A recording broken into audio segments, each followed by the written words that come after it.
الرحيم والصلاة والسلام على رسول الله لا حول ولا قوة إلا بالله العلي العظيم.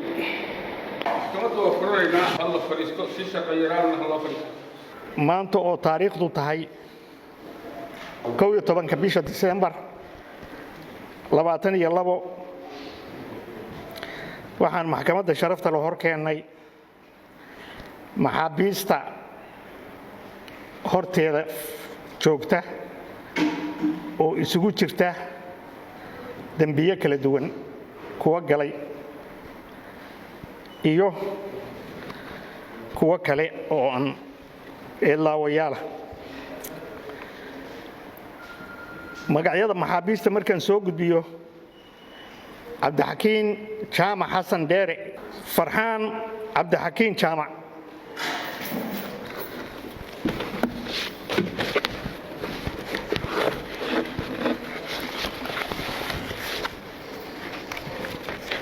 salaad abubakar cabdi cismaan cabdulaahi suufi salaad cabdulaahi cabdi aadan aways cismaan nuur xasan maxamed cismaan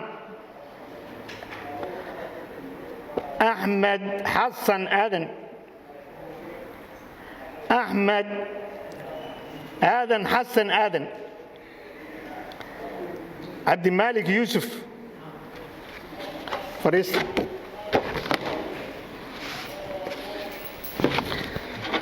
mudane guddoomiye iyo garsoorayaal waxaan ku bilaabayaa magaca buuxa iyo tilmaamaha dhibanaha dowladda Puntland iyo shacabkeeda tilmaanta iyo magaca buuxa eedeysanayaasha cabdixakiin jaamac xasan dheere 52 jir ah ina maryan axmed cigaal ku dhashay dhudub degan gaalkacyo iyo guldugub labo farxaan cabdixakiin jaamac xasan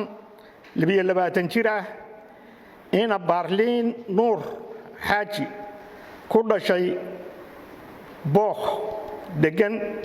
guldugub soona bookh aagga bookh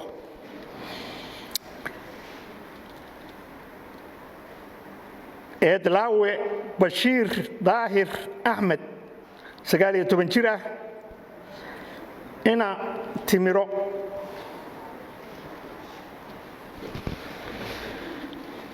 oo hadda ku jira CID-da qodobadii xeerka loo gafay qodobkii xeerka loo gafay xeer lambartayn qodobka labaad farqadda labaad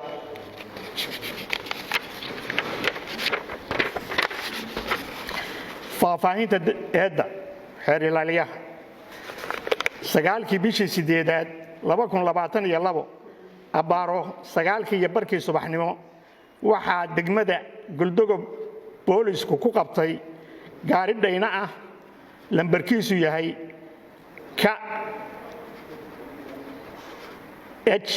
KH 296 taargadiisu tahay oo siday qudaar qare ah iyo qarax ka kooban 100 ambeer oo 12 bateri oo 12 ambeer ah iyo 100 fayuus oo qarxiye ah iyo 100 hormuud control ah iyo 3 kabood oo dacas ah oo laga xijiyey birta baabuurka iyo bateriyaasha eedeysanaha koowaad cabdixakiin jaamac xasan 52 jir ina maryan axmed cigaal ahna mulkilaha baabuurka dhaynaha ah ee hadda yaalla qaybta booliska wadahana aabbe u ah wuxuu caddeeyey xilligii hore ee xasan sheekh maxamuud madaxweynaha ka ahaa inuu bilaabay taageerada ururka argagixisada al-shabaab. wuxuu kaloo caddeeyey in nin la yidhaahdo cismaan maxamed cadde oo jooga xamar ahna kuwa dadka tashkiiliya ama wacyigeliya inuu ugu tegey kula kulmay xamar kuna yidhi dadka jooga meeshaad ka timid wacyigeli. markaa kadib cabdixakiin wuxuu la heshiiyey nin la yidhaahdo camburo oo kaari ah soona saaray gaariga qaraxa loogu sheegay qaraxa electron inuu yahay. wuxuu caddeeyey oo kale inuu ku yidhi dareewalka gaariga waday soo qaad alaabta markuu wacay dareewalku una sheegay 4 kartoon in loo keenay.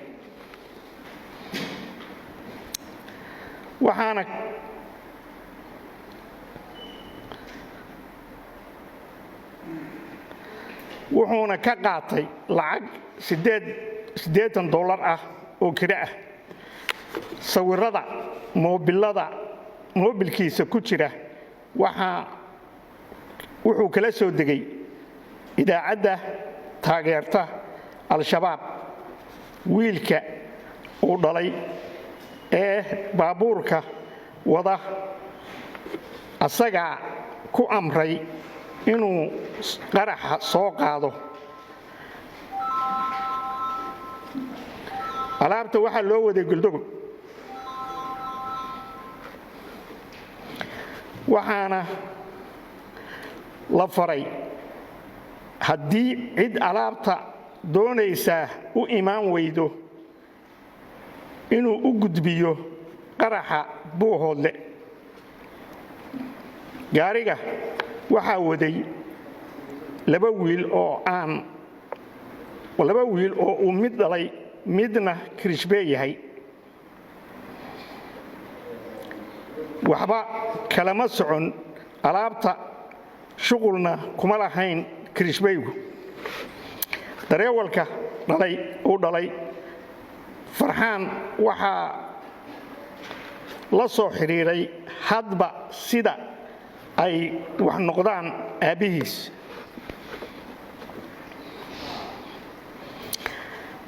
alaabta qaraxa ah wax lambar ah oo la siiyey iyo magactoona midna ma jirto sida uu caddeeyey. eedaysanaha labaad farxaan cabdixakiin jaamac xasan 22 jir ina baarliin nuur ku dhashay booq degan Galdogob shaqada dareewal wuxuu caddeeyey inuusan al-shabaab ahayn wax xiriirana la yeelan weligiis. wuxuu kaloo caddeeyey isagoo jooga Buulo Barde meel ka sokaysa inuu weydiiyey eedaysanaha saddexaad camburo oo kaari ah qarab beeca meel laga helo.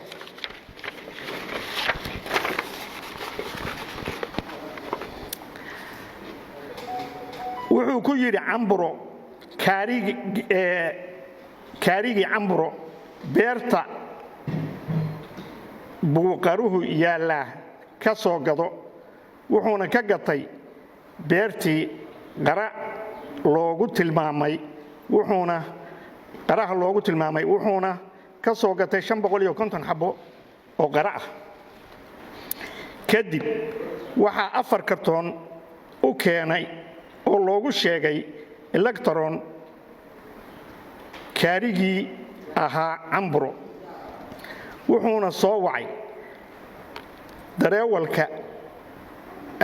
dareewalku wuxuu soo wacay aabbihiis. cabdixakiin ahna milkilihii baabuurka uu u waday, wuxuuna u sheegay 4 kartoon in loo keenay oo electron loogu sheegay. wuxuuna cabdixakiin wiilkii ku yidhi, aabbe soo qaad alaabtaas. alaabta qaadisteeda waxaa kula heshiiyey camburo lacag dhan $80. cabdixakiin wuxuu ka soo leexday gaarigu bandiiradle, wuxuuna soo maray jid barmuudo ah oo goldogob toos u gala. waxaa lagu baaray intuusan gaarigu goldogob imaan nugaalgibin, wuxuuna u sheegay askartii baaraysay inay saaran yihiin baabuurka qare iyo alaabta elektaroniga ah. askartii way jeexeen kartoon ka mid ah alaabta, waxayna ku arkeen bateriyaasha meesha yaalla wey. waxayna fasaxeen gaarigii, kadibna wuxuu soo galay magaalada goldogob dhexdeeda, waxaana qabtay ciidanka booliska, waxaana la geeyey saldhigga booliska goldogob.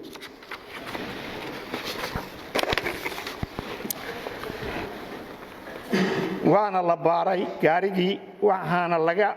soo saaray alaabtaas qaraxa ah ee maxkamadda hor taalla. waxaana camburo ku yidhi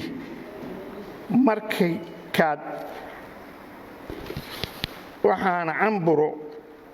uu ku yidhi wiilka, markaad tagto goldogob dadkii alaabtu u socotay baa ku soo wacaya, wax lambar ahna iyo magacna maysan siinin siduu sheegay.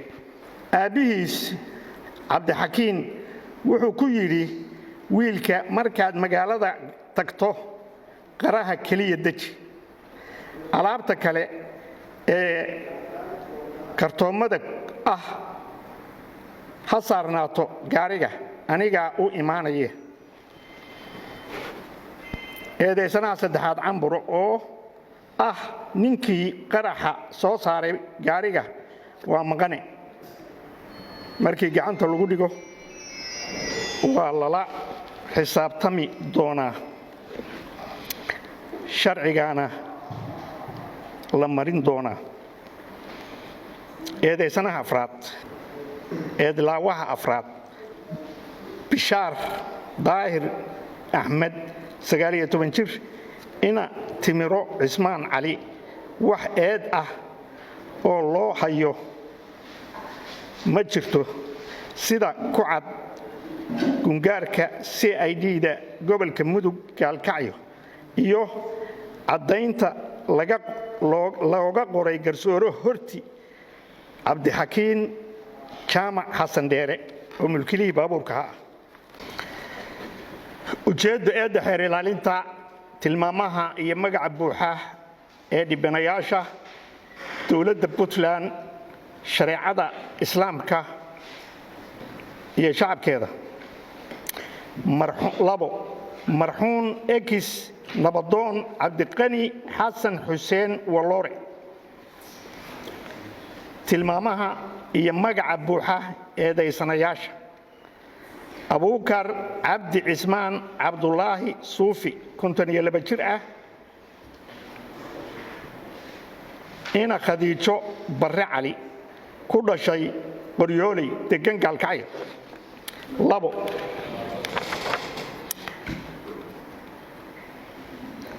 salaad cabdulaahi cabdi aadan 28 jir, ina xamiido cabdinuur, ku dhashay baydhabo, degan gaalkacyo. maqane cabdulaahi jaamac, kuwaas oo ku eedaysan xeer lambartayn qodobka 2 farqadiisa 1 iyo 2 shareecada islaamka iyo qodobkii xeerka loo gafay xeer lambartayn qodobka 2 farqadiisa koowaad iyo farqadiisa labaad.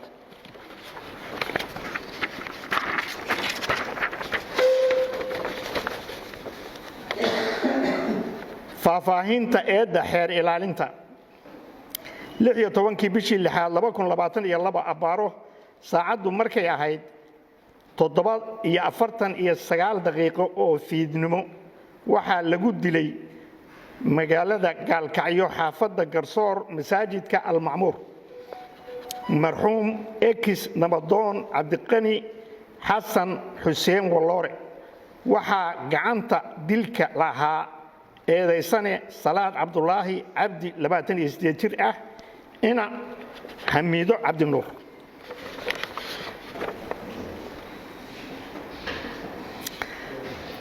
waxaana u diray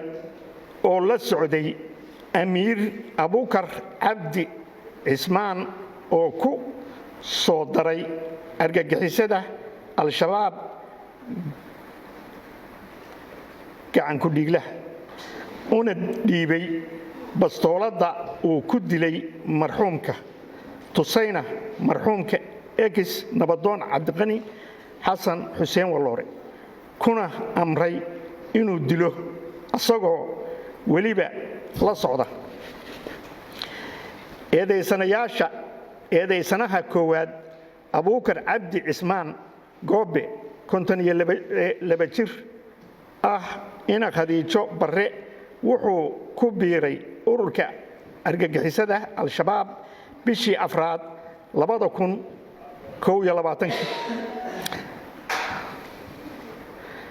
ururka Al-Shabaab waxaa ku soo daray Maqane Cabdulaahi Xaaji wuxuuna ka soo wacay tuulada Booca soona beledweyne ah wuxuuna ku amray inuu qaarajiyo marxuum Cabdiqani Xasan Xuseen Walloore.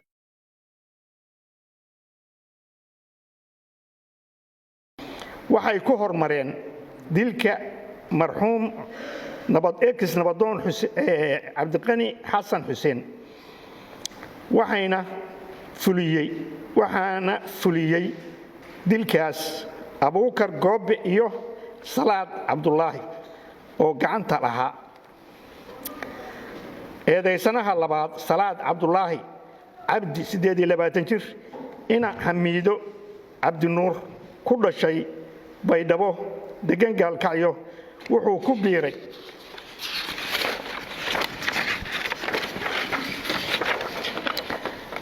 ku biiray argagixisada Al-Shabaab bishii 9aad 2021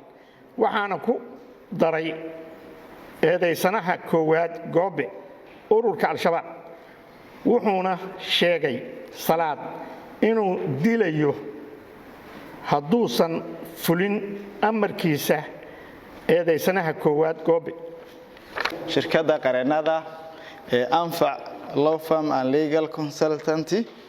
xafiiskeeda magaalada Gaalkacyo qareenna u ah 4 eedaysane ee maxkamadda hortaagan oo kala ah Cabdixakiin Jaamac Xasan Farxaan Cabdixakiin Jaamac Bashiir Daahir Axmed oo aan maxkamadda la horkeenin laakiin la eeda oo la socda nimankan Abukar Cabdi Cabdiraxmaan iyo Salaad Cabdulaahi Cabdi anigoo ku difaacaya qawaaniinta iyo shariicada Islaamka wixii ay ii sheegeen hadeerna aan marxanti ka nahay inteena joogta wixii afkooda ay ka yiraahdeen. mudane gudoomiye garsoorayaal anigoo aan badinayno rabo inaan waliba soo koobo Cabdixakiin xafiiska xeer ilaalinta ADC waa dhageysanaynay eedda xafiiska xeer ilaalinta dhowr qodob buu xurkeedu ahaa dhowrka qodob waxaan rabaa inaan qodob isu dul taago hadii aan leedno. qodobka ugu horeeya eedda xafiiska xeer ilaalinta wuxuu yiri waxa uu waday qarax siiqadaas xogaa siiqa sax maaha warka saxda ahi waa waxa uu waday alaab hadda waxaan hor yaala qaraxna ma hor yaalo inteena qol kuma jireen haduu qaraxu halka yaalo laakiin waa alaabta in laga sameeyo qarax iyo inaan laga sameyn doodeeda xafiiska xeer ilaalintu waxaan u maleynayaa ma aysan sheegin saddex qodob buuna xafiiska xeer ilaalintu u maxkamadda hor keenay saddex shay oo kaliya number 1 battery oo yiri 100 xabo battery oo midkiiba yahay 12 ampere iyo 100 fuse iyo 100 remote qarxuba inta kaliya haduu u baahan yahay hadda waxay la tahay intii magaaladii lagu wada gadayo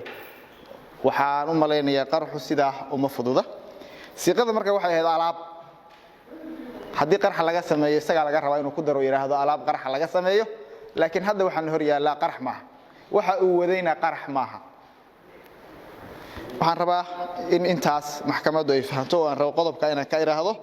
qodobka xafiiska xeer ilaalintu uu leeyahay gaariga oo lagu qabtay qarx qodobka koowaad oo qodobka labaad waxa weeye xafiiska xeer ilaalintu uu yiri wuxuu taageeray 2014 wuxuu taageeray 2014 taageeridu laba shay bay noqon kartaa ma qof taageero dhaqaale siiyay oo lacag ku taageeray oo canshuur bixiyay oo lacag rabitaan dartii ugu soo aruuriyay oo lacag iyo maal ku taageeray miya ma lacag ma ahane nin ma naf ku taageerayo oo isaga laftirkiisu la hawlgalay miya ma aha taageeridu ma ficil ahaan ficil ay sameeyeen miyuu yiri alla ila ficilkaasi waa ficil wanaagsan macquul miya taageerida iyada waxay u baahan tahay in la qeexo oo la yiraahdo waa maxay taageerid wuxuu sheegay muxuu ku taageeray in la cadeeyo eed xafiiska xeer ilaalinta kuma cadda iyada laftirkeedu de moogtay duuduub la isaga malaqi karo warkaan ereygu miisaan buu yeelanayaa marka miisaanka la sheegaya waa inuu u dhigmaa ficilkan la sheegaya waa inuu waafaqaa qodobka lagu eedeynayo haddaba qodobka lagu eedeynayana ma aha ama isma waafaqsana qodobka iyo dhacdada lagu eedeynayo xafiiska xeer ilaalintu wuxuu daliishaday sharci lambar 10 ee xeerka la dagaalanka argagixisada dawladda Puntland qodobkiisa labaad farqadiisa labaad haddana sida uu u sheegayo wuxuu xafiiska xeer ilaalintu eediisa ku sheegay inuu yiri wuxuu la heshiiyay nin kiru ka soo qaatay waxa lagu yiri alaabta goorteed magaalada Geesid baa qof ka soo doonanaya qofkii uma uusan imaan gaarigii baa la qabtay kiraale waa inuu fuliyaa kiradii iyo wixii uu ka qaatay haduu khasab ku soo qaaday waa nidaam laakiin gaari leh oo shaqaysanaya oo xirfadla ah oo de banaan tahay ganacsigaasi uu banaan yahay inuu qofku alaab qaado uu meel geeyo kira ka qaata oo sharci islaam oo banaanta waa mubah marka ilaa wax jabiye ama ka hor yimaada la helo mooyaane inaan loo cuskan karin qodobka haddaba qofkii lahaa waxa kan uu soo qaaday baa leeyahay jidka laga qabtay qofkii oo aan imaan qofkii lahaa haddii la yiri waa lagu soo wici doonaa oo aan la soo wicin dawladuna alaabtii qabatay way bay meel ula fariisatay shaqada kaliya laga rabo dawladda waxay laba shay haddii waxa kan wax yeela ay tahay in la qabto kadibna in baarid rasmi ah lagu sameeyo baaristii lama sameyn qofkii lahaa ilaa hadda annaguna ma naqaan ma wakiilkayguna ma yaqaan dawladuna ma taqaano qofkii alaabtaan lahaa oo loo waday haddii la yaqaan maxkamadda la keenay waa lagu cadeyn lahaa hebel baa loo wadaa la oran lahaa laguma cadeyno waxbaan haynaa labada galku maba dhameystirme hadiiba lahayn lahaa tuhun lahayn lahaa maxkamadda lama hor keenayna galka waa la soo dhameystiri lahaa marka ma wakiilkayga waxa lagu haystaa maxaa u soo qaaday buu u xiran yahay oo maxkamadda horteeda ku hor jooga dawladda yaa kula xisaabtamaya maxaad u baari weydeen loo heli waayay qofka alaabtu socotay mas'uuliyad mulkiga lagu haystaa maxaa u soo qaaday waa mas'uuliyadii la rabay in la keeno yaa qaadaya waxaan rabaa in xaqiiqada hadii laga tago ma noqon karto runta lama gaariyo hadii xaqiiqada la baalmaro mudane gudoomiye garsoore waxaan rabaa shaqada ayaa iska lahaa xafiiska xeerlaalinta bay u wakiilatay dawladdu waxay u wakiilatay laamaha dambi baarista taliya soo qabtay mawkiilkaygu wuxuu ii sheegay goortii la qabtay oo uu taliyuhu u tagay inuu yiri taliye alaabtan waxa la iga soo saaray meel hebla ninka telefonka le baan alaabta ii soo dhiibay taliyuhu ninkii wuu la hadlay sidoo mawkiilkaygu ii sheegay xagee ku dambeeyay wada hadalka maxaa tixraac loo hayaa maxaa ka dambeeyay way mas'uuliyadda shayga qof haddan wax xeerlaalintu ma oran isaga leh ma oran isaga ka ganacsada ma oran kiru ka soo qaaday waa mas'uuliyad mas'uuliyadda labaad oo dawladana halkaas ay u baahan tahay in cid la wala xisaabtamay rabtaa hadaan ay noqon warkii la oran jiray baaris baa la wadaa hadaan ay ahayn de baaris hadii la wadana gal lama soo gabagabeeyeen iyada waxaan rabnaa xafiiska xeerlaalintan ka sugaynaa jawaabteeda mudane gudoomiye garsooreyaal qodobka kale oo la yaab kale waxa weeye oo eedda xafiiska xeerlaalinta kamid ah oo ay mawkiilinteeda ku eedeysay nin la yiraahdo wuxuu la kulmay 2021kii Cismaan Maxamed Cabdi oo jooga Muqdisho Cismaan dawladdu maxay ku cadeynaysaa ninka Muqdisho jooga inuu al-shabaab ahaa waliba iyadoo al-shabaab ma oran ninkaas oo la kulmay oo dadka wacyigelintu iyada laftirkeedu maxay tahay goorma wacyigelintii dambi laga dhigay wacyigelin waa naqaan wacyigelin maxaa qofka muxuu ku wacyigeliyay wanaag miyuu ku wacyigeliyay الأمر بالمعروف والنهي عن المنكر معناه هذا محيطه وعيga waa in xumaanta la iska reebo wanaagana la isfar xaraalintu ma oran waxa lagu wacyigeliyay falaalidku waa amni lama oran waxa lagu wacyigeliyay oo lagu dhiirigeliyay oo lagu tashkiiliyay sidoo u galo fil dambiyeedyo lama oran ninkaas dadka wacyigeliyay baa leeyahay iyada laftirkeedu waxyaabo ma ogtay aan la laqi karin baa jira waa waxay u baahan tahay wacyigelintaas waa cadayn bay rabtaa qodobka kale oo muhiimka waxa weeye ninkan kii galdogob alaabta loo waday baa la wahay say ku ogaatay ninkani inuu ururka ka tirsan yahay Muqdisho jooga oo halka degan muxuu qabtaa muxuu sameeyaa xagee joogay iyada laftirkeedan u baahanahay in xogaa de tafaasiil la siiyo laakiin hadii la yiraahdo duub kula sharcigu ma ogolay waxa la rabaa cadayn itus itaabsi sababtoo ah waxyaabaha cadaynta ah maqal way waxaan saan maqlay waxaan arkay waxaan taabtay waxaan uriyay cadayn bay noqon kartaa marka waxaan rabnaa maqal haday tahay inuu maqal lagu soo koobo mudane gudoomiye garsooreyaal iyadana waxaan rabaa pointigaasi macnaha waa macda wuxuu heshiis la galay uu yiri nin la yiraahdo Cambro oo alaabta inuu soo qaado alaabta inuu qofku u gaarigiisa kriisto taxraalihi wuxuu ku diidayo oo heshiiskaas ku burinayo oo inuu san xaq u lahayn diidaya isaga laga rabaa mudane gudoomiye garsooreyaal waxa kale oo eedda xafiiska xeerlaalinta kamid ahayd oo ku eedeynay Cabdixakiin sawirra waxa laga helay mobilkiisa sawirro uu ka soo dejiyay miiri oo idaacad taageerta sawirku noocu yahay naloma sheegin oo nalama tusin hadduu na tusi lahaa waa arki lahayn ururkanina macnaha wax sawir lagu garan karo maaha urur koox aduu astaamo way leedahay laakiin hadda astaamihii ma yihiin mise ma aha aniguna idin dadkaana ma yaqaanin aniguna ma arag haday maxkamadda iyada laftirkeedu aragtay waa laga yaabaa ma garan karayo laakiin wuxuu yiri sawir buu kala soo degay ama sawirro baa sawirradaasi wax ay sheegayaan iyo waxay ka turjumayaan iyo muuqaal ahaan iyo waxay u egyihiin iyo hebel inuu yahay ma qof inuu yahay ma garan karno iyadana eedii kuma cada ilaa uu eedan tixraacaya eedda waxaan ku cadaynaa waa inaan sheega waa waajib bay ugu tahay mudane gudoomiye garsooreyaal iyaduna waa arrin kale oo aad aan ula yaabay muddadii aan akhrinayay ama eedda galka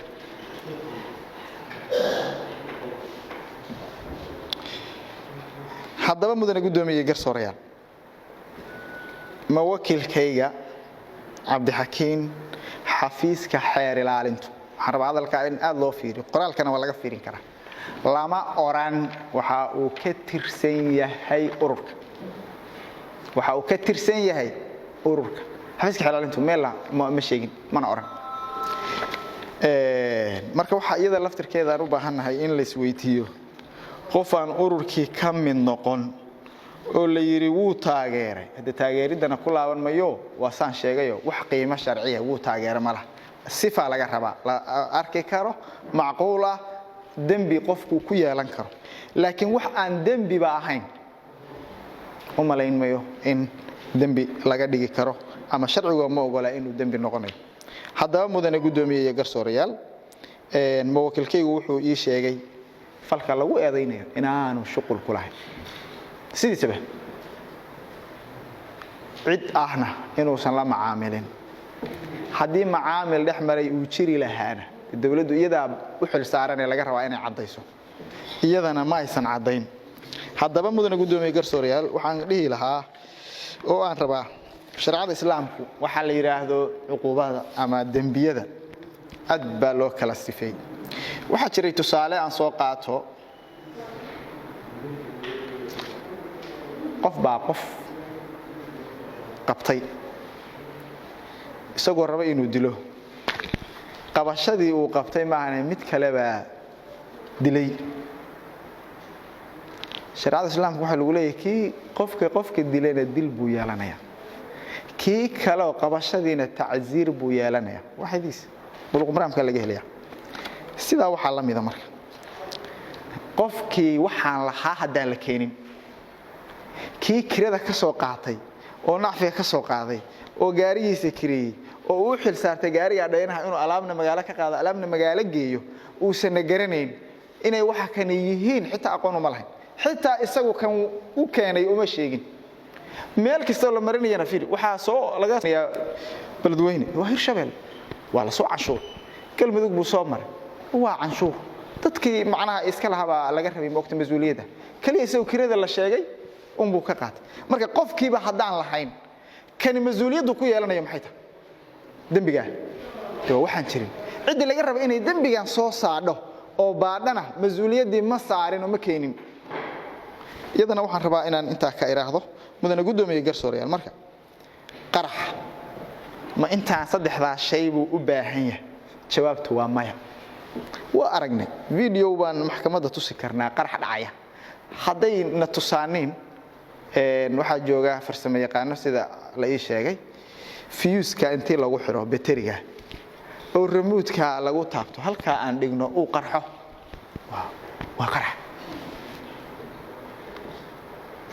waxa jida ama sawirada laga arkaa uuradu waxa loo yahay budo inay tahay meeday intaasi hadii la isku xiro ay samayso banaanka oo sidaynu arki jirnay dhawaqna leedahay waxyeelana ay samayn karto waa fal la dhihi karo wuxuu waday qofkaasi qarax laakiin wax kale shayyaal kale haday ka maqan yihiin lama oran karo waa qarax laakiin waxa la dhahayaa qalab qalabka waa electronic haday dambi kuma gelin duurada qalabka waa electronic sababta battery iyo fuse iyo filo ba meelaha yaala wax kale waxaan u maleynayaa inaan waa saddexda kaliya iyadana waxaan rabnaa bal practical dadkan la dhahayo qarax buu waday xeelaaliya ina cadeen ma garan waayeen xeelaaliyuhu saddexda inaysan qarax sameyn laakiin ma garan karo wuxuu uga dan leeyahay iyadana waxaan rabaa inaan inta aan ka iraado mudane gudoomiye iyo garsoorayaal mas'uuliyadda cid lahayd waxaan rabaa iyada gaalba dib u dhigaya waxaan rabaa inaan inta ka iraahdo bal inta waxaan rabaa xafiiska xeelaalintu ay noo kala saaraanino na fahamsiiyaanin aniga iyo dadweynaha nimanka anigu shalay baan u tagay mawakiliintayda inta ay dadweynaha u sheegeen bayna ay sheegeen qofka kale aan uga soo gudbaya inta wuxuu yahay labada kale eedaysane oo lagu eedaynayo Allah u naxariistee marxuum Abdiqani Xasan Xuseen waloore sida ii sheegeen salaad oo lagu eedaynayo in uu gacanta lahaa oo ii sheegay waxa kale oo ka horeeyay wuxuu horta sifada lagu soo qabtay xoo iska fiicanta in la faahfaahiyo sida xogta ay igu siiyeen shalay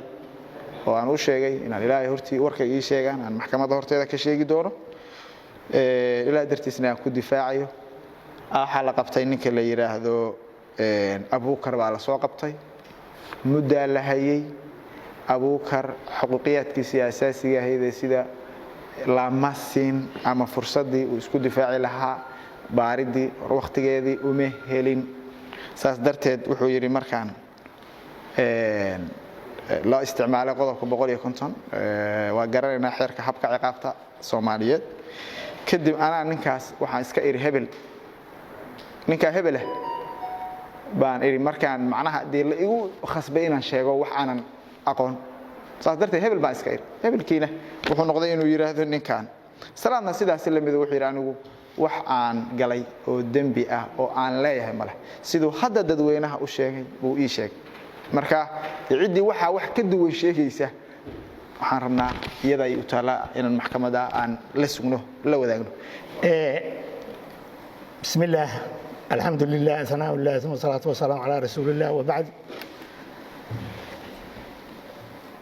qalabkan meesha yaallo oo aan qaraxa ku sheegnay waa qayb qaraxa ka mid ah waxaana noo sharaxaya aqoon-yahanadii iyo sancada nimankii yaqaan oo meesha fadhiya dawladdu keentay gaashaan waxaan rabnaa inaad noo sharaxdaan qalabka hadda hor yaala haddii hadda sharaxno bismillaah waxaan leeyahay qalabkan meesha yaala ma qaraxba mise waa electronic siminka loo fiiriyo alaabtan horta waxa weeye waxyaabaha qaraxa laga sameeyo weeye qaraxii dhammaystir ma laakiin markii haga meesha fiiriyo waxa yaala hadda tiraadeen maaha qarax tiraadeen waxa cadeynaysa inuu qarax yahay kuwin cadeynaya kow cadeyntiisa kooda waxa ah baashaas ah oo ah fuse budaha hadday tahana afka hore budaha kaga jidhaa oo waa qaraxasa fast one iyadoo tabteedaasa haddii hadda wax lagu xiro oo buda watahaas ku jidhaa oo cad oo fuse waxa weeye waa detonator baleeda bahalkan halkan ku jirana waxa la yiraahdaa waa fuse laba qaybood isugu jira soo furan waa kan gacanta ku hayo waa remote kan waxa weeye haantii hadda naga maqa oo aday qalabka meesha lagu sameyn lahaa u wadeen lagu xir lahaa weeye kana waa kii lagu qarxinayay weeye kan maalmo dadka lagu laayo weeye oo wax weeye kii wax qarxinayay weeye bahalkan kana waxa weeye kii lagu xiriyay booda baterigaana waxa loo sheekay bateriga waa bajaajka bateriga la weeye waa source weeye waa kii dabka siinaya weeye bahalkan qarax waxa weeye booda kaliya xamad disho intaan marka la isku xiro ma wax disha booda waxa weeye waa booda caadiga waxa ma diliso markii waxa weeye intaan deeselin alaabta meesha taala marka qaabka la isku xirayo ii sheegaya wax kaliya sharaxaya marka meesha isku xirban taalamada waxa la soo xiro laakiin qaabka la isku xiro macaan boodii wixii ka muuqda kan labadan waa la iska shaa waa baterigii iyo remote-ka weeye kana waxa weeye fiilooyin badan iyo wuxuu baahan yahay waxa weeye waxa lagu xiraa baterigan fiilo lagu xiro iyo bahalkan lagu xiro meeshii oo lagu xiriyay muxuu ka samaar fiilooyinkaas hadda ka mutay kidkoorkii oo ka fiiladan lagu xiro samaar labada fiilaha ku xiran kan iyo kan baa la isku xiraa oo ka baaruud dilo oo budadii hadhow yahaantii main source baa la gashaa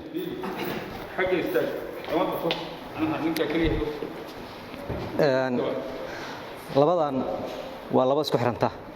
baasha halka ka muuqata iyo fiiladan baa la isku xiraa halkana waa budo qaraxda kan markuu dabkan kan ka helo baterigan ka helo bukan wuxuu u gudbiyaa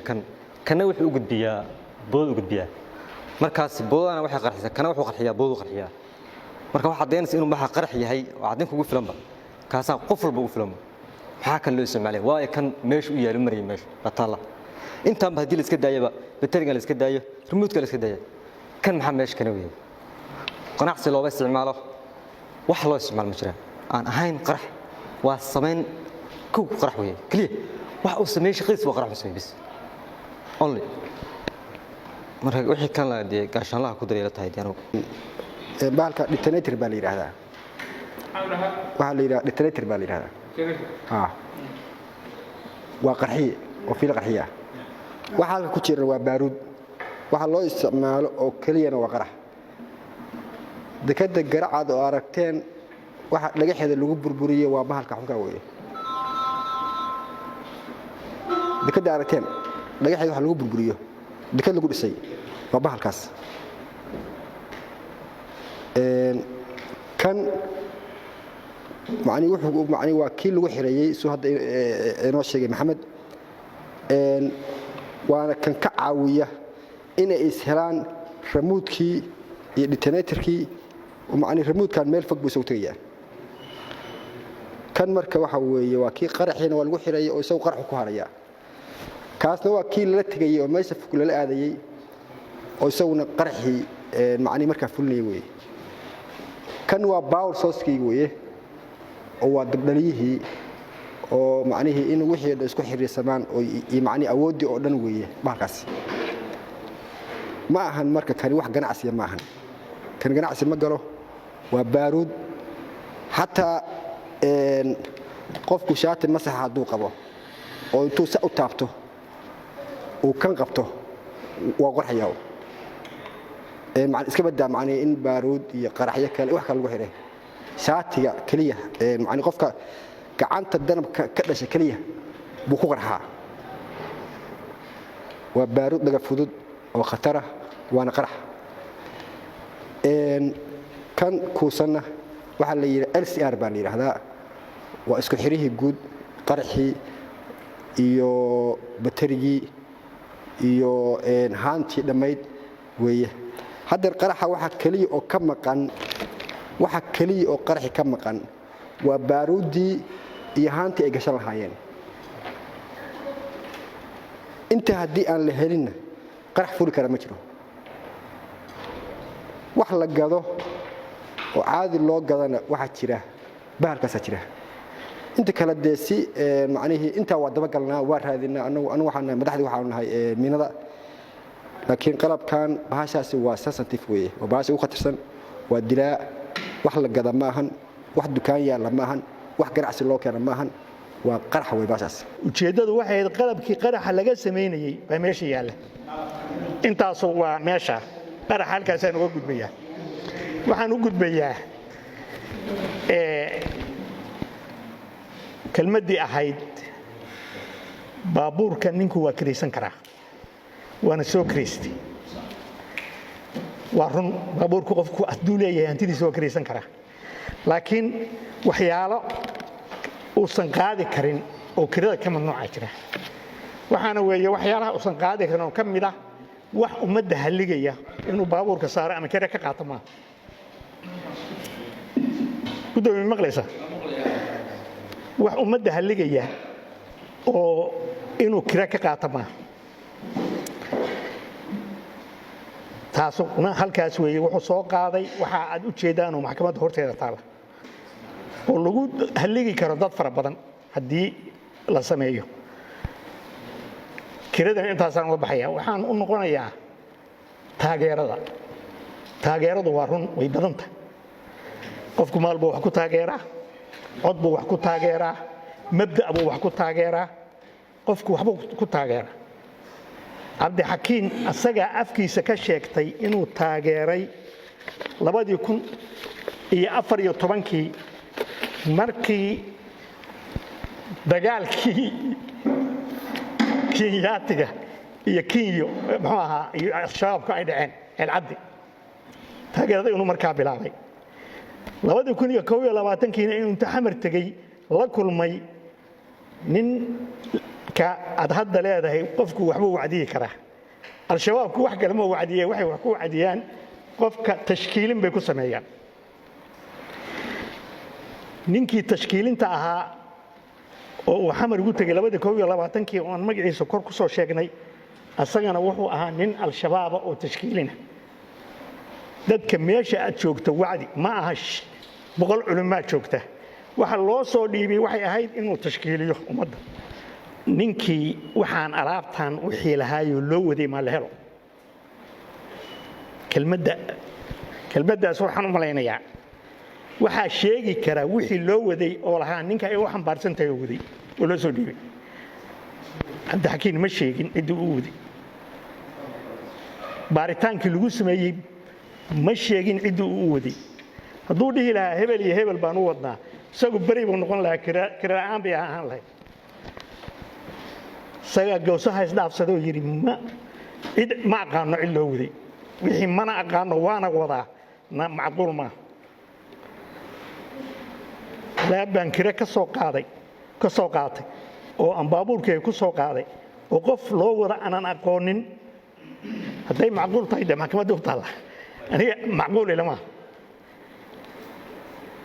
hadduu sheegi lahaa wuu qariyaan qabaa hadduu sheegi lahaa sheekadoo dhan waa furfuran lahayd intaa weeye booliskuna ma aha ama qolada baaristu inay qofka dadka iska raadsadaanoo been iyo wax kale ku doonaan maaha wixii afkiisa uu ka qirtay baa boolisku qoray kufushinkii markii laga soo tagaba CID-da iyo qoraalkeeda kufushinkii cabdixakiim qoray wakaa oo garsoore horta ka qoray maxkamadduna waa haysaa isagoo qiranaya inuu taageero al-shabaab ahaa isagoo qiranaya inaan baabuurka weliba hadalladeeda waxaa ku jiray oo addhaaftay inuu yidhi wiilka alaabta kala deji oo qaraha laakiin aabbe kartoomada ha dejin anigaa ku imaanaya baa ku jiray doodda hadduusan ogayn marka cidda loo wada iyo meeshayta weliba wuxuu kaloo ku sii daray ninkii soo raray camburo sida wiilku uu sheegay haddii aad weydaan cid idiin timaadda buuhoodla alaabta u gudbiya arrintaas ma ahayn wax meel kale loo raadinayay qofka faldambiyeedka lagu qabto haddii uusan asagu meel saarin qawaaniintu asaga ayay ku xukumaysaa hadduu meel saaro oo yidhaahdo iska gudbiya haa laakiin faldambiyeedka isagaa lagu qabtay qawaaniinta dalka u taallaana isagay saaraysa taana intaasaan uga gudbayaa waxaa soo haray waxa adiga ay kuu sheegeen muwakilinkeedu qareenka ay u sheegeen iyo waxay garsoorka u sheegeen garsoorayaasha waxay u sheegeenoo ka qoreenoo ka saxiixeen waa muhiimad aan la dhaafi karinoo markhaati loo raadi karin qiraalka qofka uu qirto wax markhaati ka weyna ma jiro cabdixakiin qiraalkiisiina waxuu ka qoray muxuu ahaa garsoorayaasha qalabkii lagu qabtayna maxkamaddu hor yaalla oo uu soo xambaarsaday yaa lahaa haddii la yidhaahdo asagaa lagu qabtay asagaa leh baan la dhahaynaa hadduu sheegi waayo ciddii lahayd taas halkaasaan uga baxayaa waxaa soo haray salaad iyo abuukar salaad iyo abuukar waxay yidhaahdeen maannaa gelin kiiska inkirku wuxuu ku fiican yahay inaan markhaati lagu hayn mar haddii qiraal lagaa hayo hore qiraalka dambe oo ixtimaalka beenta shareecadu maba qabataba waayo kii hore oo saabidka ahayo garsooruhu uu qoray buu burinayaa kan dambe oo hadda meesha uu ka qirtay xukun saabidoo garsooro qorayna laguma jabiyo xukun ixtimaalah culimmadii oo dhan way joogtaa ujeeddo eed kala noqosho tixraac xaashida ka soo baxday qaybta baarista dembiyada gobolka mudug gaalkacyo ee sumadeedu tahay rif CID 320 ee la qoray 8 bishan kuna saabsan codsi eed kala noqosho ee lawayaasha kala ah aways cismaan nuur 26 jir ah ina ruqiyo cali daaways labo xasan maxamed cismaan xasan mushaari 16 jir ah ina nuurto cabdi آدن إن النور عبدي آدن كان صدحات آدن حسن آدن صدني سيديتر هنا آمنو عبدي أفر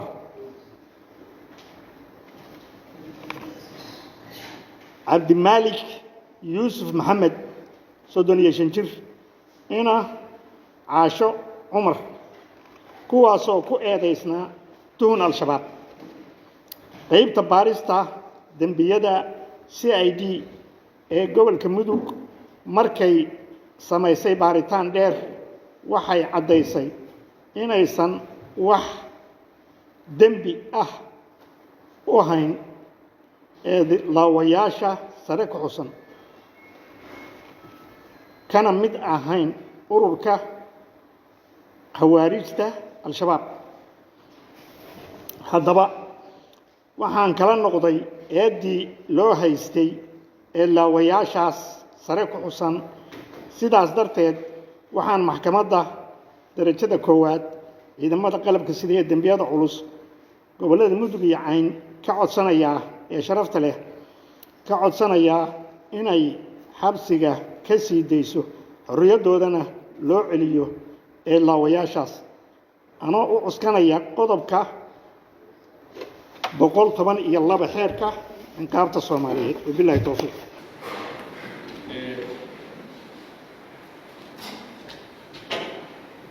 waxay kaloo maxkamadda xorriyadda u celisay aweys ismaan nuur aadan xasan aadan عدمال يوسف محمد كتيمات واحد دولية لوواي أما واحد هذا لوواي boqolkii boqol dawladda boqol waa taageersan yahay wax dambe ana ku haaya ma jirto wax lii yeelana ma jirto yaa